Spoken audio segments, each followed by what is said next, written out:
So negative 2i times 9i is negative 18, because negative 2 times 9 is negative 18. I times I is I squared. And anytime you have an I squared, you know that I squared actually equals negative 1. So you can switch that out with negative 1. And you're going to multiply those two together, so you get 18. Okay, problem number 2. You want to distribute the negative 3i, so that's going to be negative 21i. Distribute again, negative 3 times negative 10 is positive 30. I times I is I squared.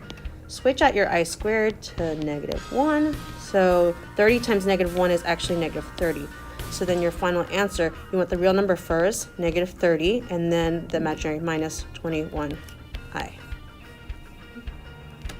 Okay, so here, this means you want to write it out twice because it's squared. Negative 7 times negative 7 is 49. I times I is I squared. And again, I squared, switched out to negative 1.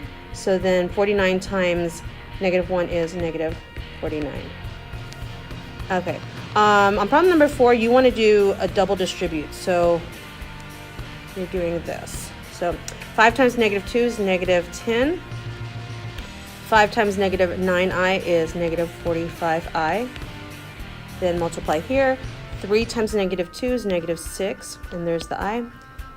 3i times negative 3i times negative 9i is negative 27i squared.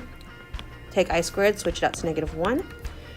So negative 27 times negative 1 is really positive 27. And then you're going to combine your reals, so that's 17. And combine your imaginaries, that's negative 51i, so that will be your answer.